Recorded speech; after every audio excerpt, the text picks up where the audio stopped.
এই মুহূর্তে আমরা সরাসরি নজর রাখবো মুখ্যমন্ত্রী মমতা বন্দ্যোপাধ্যায় এসএসকেএম হাসপাতালে পৌঁছেছেন এবং সেখানে তিনি ইতিমধ্যেই পৌঁছেছেন এমনটি জানা যাচ্ছে। দেখে নেব সরাসরি সেই ছবি।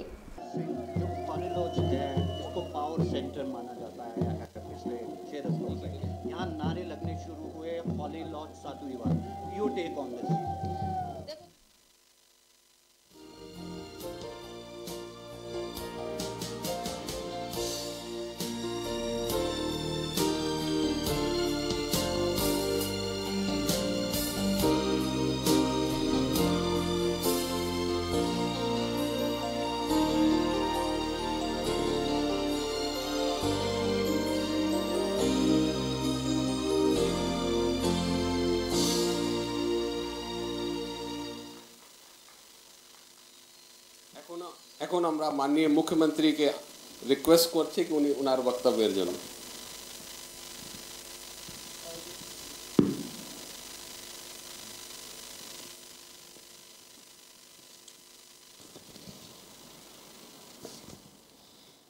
উপস্থিত স্বাস্থ্য দপ্তরের সচিব নারায়ণ নিগম, মিস্টার দ্বিবেদী চিফ সেক্রেটারি, আমার colleague Gourab Biswas, DME DHS director আইজিমিআর, home secretary Gopalika, CP Vineet Goyal, Mani Shankar, এসএসকেএমের সমস্ত doctor, nurse, junior doctor, senior doctor, ট্রেডি, সমস্ত নার্স বন্ধুরা, প্যাথিওলজি ল্যাবরেটরি সবাইকে নিয়ে সকল চতুর্থ শ্রেণীর কর্মচারীবৃন্দ, আপনাদের সকলকে অনেক ধন্যবাদ। আপনাদের সারাদিন অনেক কাজ করতে হয়। ডাক্তারিটা অনেকেই ভাবে যেটা হয়তো একটা শোকেস, বা কেউ কেউ প্রাইভেট চেম্বার করেন, তারা যে ইনকামটা করে সরকারি হাসপাতালে তো সেটা তারা পারে না। তাদের একটা লিমিটেশনের মধ্যে, একটা লিমিটেড স্যালারির মধ্যে কাজ করতে হয়। কিন্তু পার্থক্যটা এটাই, যারা সরকারি হাসপাতালের ডাক্তার বা নার্স, বিশেষ করে আমি জুনিয়র ডাক্তার এবং নার্সদের বেশি ক্রেডিট দিই এই কারণে, যখন কেউ থাকে না তারা কিন্তু সারা রাত জেগে তারা কিন্তু রোগীর পরিষেবাটা দেয়। সিনিয়র ডাক্তারদের আমি একটু রিকোয়েস্ট করব, নাইটে অন্তত আপনারা একজন রোটেশন করে নিয়ে যদি থাকতে পারেন ভালো হয়। কারণ কার কখন কি অ্যাক্সিডেন্ট হচ্ছে, ট্রমা কেয়ারে আমি গিয়েছিলাম, গিয়ে দেখে এলাম, আমার খারাপ লেগেছে। যদি প্রসেসটা ভুল থাকে প্রসেসটা আমাদের কারেক্ট করতে হবে। আমি মনিকে অলরেডি বলেছি, সকালে ভর্তি হয়েছে, এখনও প্রসেস চলছে। প্রসেসটা পরে হবে, আগে তো রোগীর ট্রিটমেন্ট পাবে। সেই জন্যই তো আমাদের হসপিটাল। স্যালাইন দিতে গিয়ে 4-5 বার মনে হয় ফুটিয়েছে, এমন করে গলগল করে রক্ত বেরোচ্ছে। মানে আমি যেহেতু অনেকবার হসপিটালে ভর্তি হয়েছি, আমার এগুলো অভিজ্ঞতা আছে। আমার হয়তো অনেকবার ফোটাতে গিয়ে অনেক রক্ত বের করেছে, আমি জানি এগুলো। স্যালাইনটা কি করে ফোটাতে হয় এটা তো জানতে হবে। আমি এরকমও দেখেছি, অনেক ডাক্তার আছে ইঞ্জেকশন দেয়, সিস্টাররাও দেয়, জাস্ট বোঝাই যায় না। আবার আমি একবার ইঞ্জেকশন নিয়েছিলাম, একটা ইঞ্জেকশন নিতে গিয়ে আমার হাতটা পুরো ফুলিয়ে দিয়েছিল। আমি যখনই ব্লাড টেস্ট করি, আমার যারা করে, আমার কিন্তু কোনো প্রবলেম হয় না, তারা স্মুথলি করে। আমি পিজিতে তো একবার করেছিলাম। ডাক্তারবাবুরা কখনো ব্লাড টানতে পারে না, ডাক্তারবাবুরা ইঞ্জেকশন দেয় না, এগুলো নার্সরা করে, সিস্টাররা করে। এমন জোরে ব্লাড নিয়েছে যে আমার পুরো সারাটা হাত কালো হয়ে গিয়েছিল এতটা। সেই ভয়ে আমি আর এখানে ব্লাড টেস্ট করতে আসি না। এগুলো হচ্ছে অভিজ্ঞতার ফসল। যেমন ট্রমা হসপিটালে আমি যেটা দেখলাম, এটা এত কষ্ট করে করা হয়েছে। আজকে আপনারা জানেন যে একটা অ্যাক্সিডেন্টে একটা ড্রাগ অ্যাডিক্টেড ছেলে উল্টো পাল্টা গাড়ি চালিয়ে 7-8 জনকে ইনজিওর্ড করেছে। তাদের 3 জন এখানে ভর্তি আছে, আমি তাদের দেখতে গিয়েছিলাম। তাদের অবশ্য ওরা ভালো টেক কেয়ার করেছে, কিন্তু একটা দুটো পেশেন্ট দেখে আমার মনে হলো, আমি জিজ্ঞেস করলাম যে কেন এটা, যেটা জাস্ট কতগুলো ওই কি বলি আমরা লুকোপ্লাস্টার লাগিয়ে দিয়েছি, একটা ব্যান্ডেজ পর্যন্ত করা যায়নি। যদি কেউ দুপুরেও ভর্তি হয়ে থাকে, প্রসেস চলবে। লোকটা যখন অ্যাডমিশন হয়ে গেল, প্রসেসে অ্যাডমিশন হতেই টাইমটা নাকি লাগে, কিন্তু ট্রমা সেন্টারে এটা হওয়া উচিত নয়। ধরুন সাপোজ একটা প্রেগনেন্ট মাদার এলো, তার প্রসেস করতেই যদি 6 ঘন্টা লাগে, তো রোগী তো মরে যাবে আগেই। এগুলো তো emergency case. Trauma centre is a sensitive and emergency department, প্রত্যেকটা কেসই ইমার্জেন্সি ডিপার্টমেন্ট। যদি মনে তোমার লোক লাগে, তুমি নারায়ণের সাথে কথা বলো। পিজিটা হচ্ছে সেন্টার অফ এক্সেলেন্স। আজকে পিজি হসপিটালকে আমরা সকলে মিলে গর্ব করি, এবং পিজি আজকে ক্যান্সার হসপিটাল পাচ্ছে। ডাক্তাররা যারা ট্রিটমেন্ট করেন, তারা আশা করি একটা ইনসেন্টিভ এখন পায় উডবার্নে। আরও আমরা প্রায় 123টা বেডের করছি একটা বিল্ডিং। হস্টেল হচ্ছে ছাত্রছাত্রীদের জন্য, আইসিসিউ হচ্ছে, অনেক কিছু হচ্ছে। স্পোর্টস মেডিসিনের প্রথমেই একটা ডিপার্টমেন্ট খোলা হচ্ছে। এছাড়াও আমরা কর্ড ব্লাড ব্যাংক, তারপরে বাচ্চাদের যে চাইল্ড মিল্ক ব্যাংক, ওটার নাম যেন কি দিয়েছিলাম, মধুর স্নেহ, তারপরে শিশু সাথী, স্বাস্থ্য ইঙ্গিত, তারপরে গ্রামে গ্রামে আমরা করছি যেটা সুস্বাস্থ্য কেন্দ্র, প্রচুর করা হয়েছে। এবং ডাক্তারও, আমি তো চাই আরও ডাক্তার আসুক আমাদের সাথে। আমি পরশুদিন গিয়েছিলাম পুষ্করে, একজন ডাক্তার বললেন, আমি আগে কলকাতায় ছিলাম, আমি দুর্গাপুরে মিশন হসপিটালে ছিলাম, তারপর আমি এখানে চলে এসেছি। আমি কেন এলে ভাই? আমাদের কাছে বলতে পারতে, আমরা তো ডাক্তার চাইলেও তো পায় না। অনেকে ভাবে এটা খুব ইজি, এটা ইজি নয়।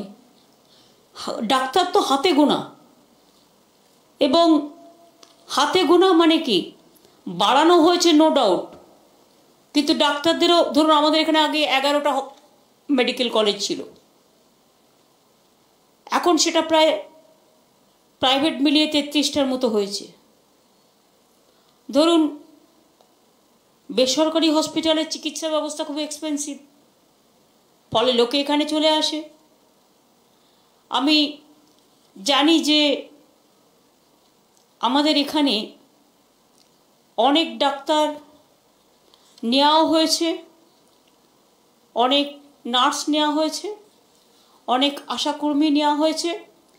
যদি আমরা একবারে দেখি তাহলে বুঝব যে সরকারি হাসপাতালে চিকিৎসা, রোগ নির্ণয় এবং ওষুধ স্বাস্থ্যসাথী প্রকল্পের মাধ্যমে, এবং বেসরকারি হাসপাতালেও 5 লক্ষ টাকা করে পায় লোকে। প্রায় 8,43,00,000 মানুষ, যদি বাংলায় 10 কোটি লোক হয়, 8,43,00,000 মানুষ এতে নথিভুক্ত হয়েছে। চোখের আলো, সেদিন আমি দেখছিলাম চশমা দেওয়া হচ্ছিল গ্রামে, চোখের আলো স্কিমে, খুব ভালো স্কিম। তারপরে ধরুন টেলিমেডিসিন, সুপার স্পেশালিটি হসপিটাল 42টি, 47টি ট্রমা কেয়ার সেন্টার, 51টি সিসিইউ, 27টি এইচডিইউ, 286টি এসএনএসইউ, 69টি এসএনসিইউ, না এইচডিএল 286টি এসএনএসইউ, 69টি এসএনসিইউ, 156টি ফেয়ার প্রাইস ডায়াগনস্টিক সেন্টার, 117টা প্রাইস মেডিসিন, 12টা মাদার অ্যান্ড চাইল্ড হাব 12টা। 40,000 আগে বেড ছিল, এখন বেড বাড়িয়ে করা হয়েছে 97,000, এবং যত দিন যাবে তত বাড়বে, আরও 6টা নতুন করে হচ্ছে, তাতে 600 ডাক্তারের সিট আমরা পেয়ে যাব। এছাড়াও আমাদের ডাক্তারের সংখ্যা 4,800 থেকে বেড়ে হয়েছে এখন 15,267, আরও 600 বাড়বে, তখন সংখ্যাটা 21,000 বেশি হয়ে যাবে। নার্সিং পার্সোনেলের সংখ্যা 37,366 থেকে বেড়ে হয়েছে 66,983। আমার মনে হয় তোমাদের আরও নার্স নেওয়া উচিত। কেন বলো তো? এই যে ড্রেসিং টেসিংগুলো, এগুলো সবই তো নার্স করে, ডাক্তাররা অ্যাডভাইস করে। তো যেখানে তোমার ডাক্তারের খামতি আছে সেখানে ইনভলভ দ্য নার্স। এবছর 6,000 নিচ্ছে, 6,000-এর জায়গায় 10,000 নাও। আমাদের তো অলরেডি নার্সিং ইনস্টিটিউটও আছে, আমাদের নার্সিং কলেজও করা হয়েছে অনেক, এবং DMMCH সিটের সংখ্যা 94 থেকে বেড়ে হয়েছে 209। MBBS সিটের সংখ্যা 1,355 থেকে বেড়ে হয়েছে 4,850। নার্সিং ট্রেনিং স্কুল এখন 57 থেকে বেড়ে হয়েছে 499। আশাকর্মীর সংখ্যা 33,432 থেকে বেড়ে হয়েছে 65,664। এবং এছাড়াও আমরা আরও নেব। ডাক্তাররা কাজ করেছেন বলেই, নার্সরা কাজ করেছেন বলেই, বা অন্যান্যরা আজকে টিকাকরণের হারে, টিকাকরণে কিন্তু বাংলা প্রথম, টিকাকরণের হার 99.6% বাংলায়। শিশু মৃত্যুর হার 32 থেকে কমে হয়েছে 19, আরও কমাবো। পেডিয়াট্রিক সেন্টার তো সমস্ত হচ্ছে, এখন তো নতুন করে সব জায়গাতেই আছে। মাতৃমৃত্যুর হার 117 থেকে কমে হয়েছে 109। এখন যখন আমরা এমনকি যেগুলো হচ্ছে গ্রামে গ্রামে, যেখানে খুব দুর্গম অঞ্চল, আমরা তো ট্রানজিট ডেলিভারি সিস্টেমও করেছি, তাহলে এইটাই বা কেন হবে? এটাকে কমাতে হবে। ওই যে বললাম, রেফার করতে করতে একটা প্রেগনেন্ট লেডি, তুমি যদি 6 ঘন্টা দূর থেকে রেফার করে দাও পিজিতে, সে তো রাস্তায় মরে যাবে। এ তো মাথায় রাখা উচিত এগুলো। মাতৃকালীন মৃত্যু হার 22 থেকে কমে হয়েছে 14, আর ইনস্টিটিউশন ডেলিভারি বেড়ে হয়েছে 68 থেকে 99। 99 যখন হয়েছে আমরা 100%ও করে দেবো, কিন্তু একটা জিনিস মাথায় রাখতে হবে, জাস্ট রেফার করে দিলাম, যাও চলে যাও, বোঝা উচিত না যখন তখন তার জীবন এবং বাচ্চার জীবনটাই সংকটে যদি পড়ে যায়, তাহলে আমাদের কাজ কি জীবন বাঁচানো, না আমাদের কাজ জীবনটা মৃত্যুর দিকে ঠেলে দেওয়া, কোনটা? তাই আপনারা অনেক করেন, আপনাদের কোনো তুলনা হয় না, এবং আমি তো অ্যাপ্রিসিয়েট করি সিনিয়র ডাক্তাররা যেভাবে অ্যাডভাইস করেন, তারা আমাদের গর্ব। জুনিয়র ডাক্তাররা প্রাণপণ দিয়ে সেটাকে ইমপ্লিমেন্ট করে, ওদের কিন্তু পাবেন, আপনি যখনই আসুন পাবেন। আর হচ্ছে আমার সিস্টার বন্ধুরা, তারা কিন্তু আমি মনে করি কোনো ডাক্তারের থেকে কম নয়। আগামী দিন ভাবা যেতে পারে যে এদের কোনো একটা ডিপ্লোমার মাধ্যমে অন্তত তারা যে কিছুটা কাজ, তারা যে বেশি কাজটা করে তাতে একটা সম্মান জানানো, তাতে এদের যেটা বেনিফিট সেটাও যেমন হাই আপ হয়। At the same time they feel proud যে এতদিন ধরে আমি কাজ করছি, আমি ওষুধ দিচ্ছি, আমি স্যালাইন দিচ্ছি, আমি ব্লাড দিচ্ছি, আমি টেস্ট করছি, সব কিছু করছি, কিন্তু আমার নামটা সেই সিস্টারই রয়ে গেছে।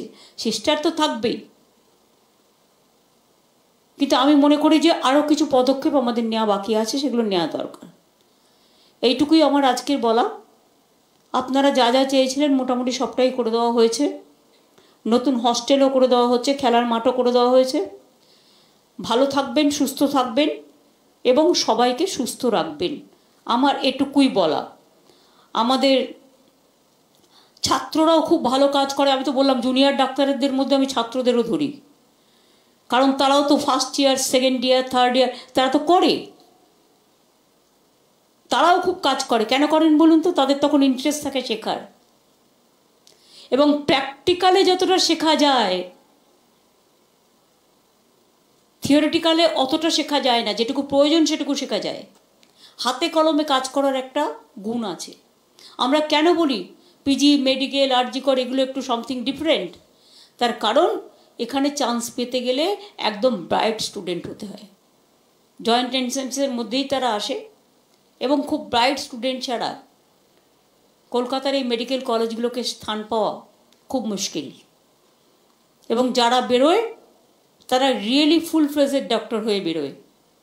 কিন্তু এমন অনেক প্রাইভেট কলেজ আছে যাদের না আছে প্র্যাকটিক্যাল, না আছে থিওরি, কিছুই নাই, কিন্তু ওই টাকার বিনিময়ে ভর্তি করে।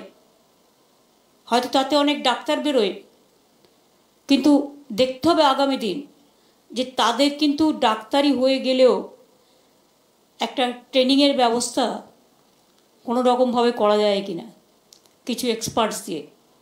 এগুলো আগামী দিন ভাবতে হবে। তার কারণ আগামী দিন আমরা রেখে যাচ্ছি আমাদের পরের প্রজন্ম কাদের হাতে? তারা যদি ট্রিটমেন্ট ঠিকমতো করতে না পারে, ভুল ট্রিটমেন্টের লোক অনেক সময় মারা যায়।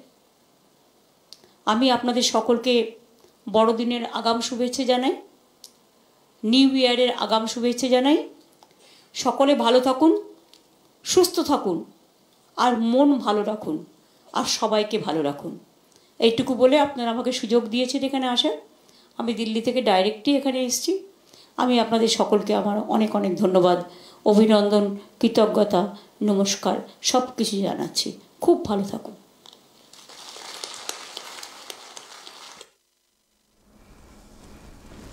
আমরা দেখে নিলাম মুখ্যমন্ত্রী মমতা বন্দ্যোপাধ্যায় এসএসকেএম হাসপাতালে উপস্থিত রয়েছেন এবং সেখানে তিনি একাধিক স্বাস্থ্য বিভাগের উদ্বোধন করলেন। এর পাশাপাশি চিংড়িহাটায় যারা পথ দুর্ঘটনায় গুরুতর আহত হয়েছেন তাদের সঙ্গেও তিনি কথা বললেন। এর পাশাপাশি হাসপাতালের চিকিৎসা ব্যবস্থা নিয়ে তিনি ক্ষুব্ধ প্রকাশ করেছেন। এর পাশাপাশি তিনি সমস্ত ডাক্তারকে তিনি অনেক সহানুভূতি জানিয়েছেন। এর পাশাপাশি আজ দেখলাম তিনি যে চিংড়িহাটায় যে পথ দুর্ঘটনা ঘটেছে সেই আহতদের সঙ্গে কথা বললেন। এই বিষয়ে আরও বিস্তারিত জানবো। এই মুহূর্তে আমার সঙ্গে টেলিফোন লাইনে জুড়ে গেছেন আমাদের প্রতিনিধি রাজীব দত্ত। রাজীব দা, মুখ্যমন্ত্রী মমতা বন্দ্যোপাধ্যায় এসএসকেএমে একাধিক স্বাস্থ্য বিভাগের উদ্বোধন করলেন, সেগুলির মধ্যে কি কি রয়েছে? দেখো, প্রথমেই বলি যে মুখ্যমন্ত্রী আজকে কতগুলো এসএসকেএম হসপিটাল, জানো যে এখানে কতগুলো প্রকল্পের উদ্বোধন করলেন। তার মধ্যে 100 শয্যা বিশিষ্ট পেডিয়াট্রিক মেডিসিন এবং পূর্ব ভারতের প্রথম কোর্স মেডিসিন পরিষেবা এখানে চালু হচ্ছে। তেমনি আরো কিছু বিষয়ে শিলান্যাস করলেন। 10 তলা একটি প্রাইভেট বিল্ডিং তৈরি হচ্ছে 124 কেবিন। এখানে রোগীদের জন্য বহির্বিভাগ, ল্যাবরেটরি এবং রেডিওলজিক্যাল সার্ভিস থাকবে। একটি হোস্টেল, 7 তলা হোস্টেল এবং 10 তলা ক্যান্সার, পিজিতে ক্যান্সার চিকিৎসার জন্য ক্যান্সার একটি হাব তৈরি হচ্ছে এবং হবে, যা শিলান্যাস করলেন। এবং 50 শয্যা বিশিষ্ট পুলিশ হাসপাতাল, যেটা মাধব আছে, বেনিনন্দন স্ট্রিটে আছে, সেটার পুলিশ হাসপাতাল ক্রিটিক্যাল কেয়ার সেন্টার চালু করলেন। মুখ্যমন্ত্রী আজকে যখন বক্তব্য রাখতে গিয়ে প্রথমেই তিনি ট্রমা সেন্টারে যান। যখন এখানে আসেন তারা ট্রমা সেন্টারে যান এবং ট্রমা সেন্টারে গিয়ে সেখানে দেখেন যে একজন রোগীর চিকিৎসা ঠিক, মানে সকালে ভর্তি হয়েছে, তার চিকিৎসা শুরু হয়নি, অর্থাৎ প্রসেস চলছে। এটাতে ক্ষোভ প্রকাশ করেন তিনি যে আগে চিকিৎসা তারপরে প্রসেস, কেন সকালে রোগী ভর্তি হওয়ার পর এখনো ট্রিটমেন্ট শুরু হয়নি, এটা নিয়ে ক্ষোভ প্রকাশ করেন এবং এসএসকেএম কর্তৃপক্ষকে নির্দেশ দেন যে আপনারা এমন কোনো নিয়ম চালু করুন যে ট্রমা সেন্টারে আসেন এমার্জেন্সি রোগী, হসপিটালে আসে এমার্জেন্সি, তাদের চিকিৎসার মধ্যে বিলম্ব হবে কেন, এই যে তিনি ক্ষোভ প্রকাশ করেন এবং এসএসকেএম কর্তৃপক্ষকে নির্দেশ দেন যাতে এইরকম ভাবে না করে যাতে দ্রুততার সঙ্গে চিকিৎসা করা সম্ভব হয়। সেই সঙ্গে জানো যে কয়েকদিন আজকে একটি অ্যাক্সিডেন্ট হয়েছিল, যে অ্যাক্সিডেন্ট চিংড়িঘাটাতে একটা অ্যাক্সিডেন্ট হয়েছিল, সেখানে 8 জন আহত হয়েছে, ইনজিওর্ড হয়েছে, তার মধ্যে 3 জন পিজি হসপিটালে ভর্তি আছে। তাদের সঙ্গেও দেখা করেন মুখ্যমন্ত্রী, তাদের চিকিৎসার বিষয়ে পৌঁছে দেন। এবং কয়েকদিন আগে পিজি হসপিটালে রাতে একজন রোগী মারা যাওয়ার পর মানে ভাঙচুর করা হয়েছিল এবং অভিযোগ ছিল যে সিনিয়র ডাক্তার না থাকার ফলে চিকিৎসা হয়নি। এই প্রসঙ্গটাকে মুখ্যমন্ত্রী তার বক্তব্যে তুলে আনেন এবং মুখ্যমন্ত্রী অনুরোধ করেন যে জুনিয়র ডাক্তাররা তারা চেষ্টা করেন চিকিৎসা পরিষেবা সবসময় দিচ্ছেন, নার্সরা চিকিৎসা পরিষেবা দিচ্ছেন, কিন্তু রাতে যাতে পালা করে সিনিয়র ডাক্তার রাখা যায় সেই বিষয়টা আপনারা চিন্তা ভাবনা করবেন। সেই সঙ্গে মুখ্যমন্ত্রী আজকে যেটা বারবার এখানে বলতে চাইলেন যে এই যে যারা এই মেডিকেল কলেজগুলো থেকে এসএসকেএম বলো, কলকাতার মেডিকেল কলেজগুলো থেকে পাশ করে, তারা যথেষ্ট যোগ্য ডাক্তার হয়, কিন্তু প্রাইভেট হসপিটাল থেকে যে সময় প্রাইভেট মেডিকেল কলেজগুলো থেকে যে সমস্ত ডাক্তাররা বেরোয় তাদের চিকিৎসা কতটা করতে পারেন সেই নিয়ে একটি সন্দেহ প্রকাশ করেন এবং তিনি এখানে শিক্ষা স্বাস্থ্য দপ্তরকে নির্দেশ দেন তাদের যারা এখান থেকে প্রাইভেট মেডিকেল কলেজ থেকে পাশ করবে তাদের জন্য আলাদা করে একটা ট্রেনিং এর ব্যবস্থা করতে। অনেক সময় তারা ফুল ট্রিটমেন্ট করেন, তাদের যে ধরনের পরিকাঠামো সরকারি হসপিটালে মেডিকেল কলেজগুলোতে আছে সেই রকম পরিকাঠামো কিন্তু প্রাইভেট মেডিকেল কলেজগুলোতে নেই। অর্থাৎ তাদের যাতে আরো মান উন্নয়ন করা যায় সেই বিষয়টাও কিন্তু নজর দেওয়ার জন্য স্বাস্থ্য দপ্তরকে অনুরোধ করেন, তিনি নির্দেশ দেন তিনি। অর্থাৎ সব মিলিয়ে তিনি মুখ্যমন্ত্রী যেটা বলতে চাইলেন যে স্বাস্থ্য পরিষেবা একটা দৃষ্টান্তমূলক পদক্ষেপ করছে রাজ্য, এবং তার মধ্যে কিন্তু আজকে যেটা উল্লেখযোগ্য যে পিজিতে বহুদিন ধরে ক্যান্সার, যেখানে ক্যান্সার ট্রিটমেন্ট হতো না, সেই ক্যান্সার হাবের আজকে শিলান্যাস তিনি করলেন। স্পোর্টস মেডিসিন যেটা এখানে প্রথম শুরু হচ্ছে, পূর্ব ভারতের প্রথম স্পোর্টস মেডিসিন সেন্টার এখানে চালু হচ্ছে। অর্থাৎ স্বাস্থ্য পরিষেবাকে আরো গ্রাম থেকে শহর কলকাতা সহ ছড়িয়ে দিতে সরকার বদ্ধপরিকর। সেই পরিকল্পনা নিয়েই রাজ্য সরকার চলছে যাতে মানুষের স্বাস্থ্য পরিষেবা নিয়ে কোনো যাতে কোনো অসুবিধে না হয়, স্বাস্থ্য পরিষেবা পেতে কোনো অসুবিধে না হয়, এইটাই তিনি বারবার করে তুলে ধরলেন। এবং সেই সঙ্গে তিনি আজকে নির্দেশ দিলেন যে স্বাস্থ্য পরিষেবার সব থেকে ডাক্তারদের যেমন অভাব রয়েছে তার জন্য মেডিকেল কলেজ তৈরি করা হয়েছে, মেডিকেল কলেজ থেকে পাশ করে বেরোতে সময় লাগবে, কিন্তু নার্সের একটা নার্সিং হয়েছে, কিন্তু আমাদের এখানে প্রচুর নার্সের এখনো দরকার। এবং তিনি পিজি কর্তৃপক্ষকে বলেন যে আপনাদের এখানে আরো নার্সের দরকার, আপনারা নার্স নিন। অলরেডি 6,000 নার্স নেওয়ার একটা পরিকল্পনা হয়েছিল এবং মুখ্যমন্ত্রী বলেন 10,000 নার্স নিন। অর্থাৎ যাতে পরিষেবা দিতে, মানুষকে পরিষেবা দিতে কোনো ঘাটতি না থাকে সেই বিষয়টা কিন্তু তিনি বারবার নজর দেওয়ার জন্য স্বাস্থ্য এসএসকেএম কর্তৃপক্ষ এবং স্বাস্থ্য দপ্তরকে তিনি নির্দেশ দিলেন। ধন্যবাদ তোমায় রাজীবদা। এসএসকেএম হাসপাতালে মুখ্যমন্ত্রী মমতা বন্দ্যোপাধ্যায় পৌঁছেছেন এবং চিকিৎসাধীন রোগীদের সঙ্গে কথাও বলেন মুখ্যমন্ত্রী, এবং দিনহাটায় আহতদের দেখতে এসএসকেএমে উপস্থিত হন মুখ্যমন্ত্রী মমতা বন্দ্যোপাধ্যায় এবং দিনহাটায় যারা আহত হয়েছেন তাদের সঙ্গেও কথা বলেন। এবং এর পাশাপাশি ট্রমা কেয়ার সেন্টারের চিকিৎসা ব্যবস্থা নিয়ে ক্ষোভ প্রকাশ করেছেন মুখ্যমন্ত্রী মমতা বন্দ্যোপাধ্যায়।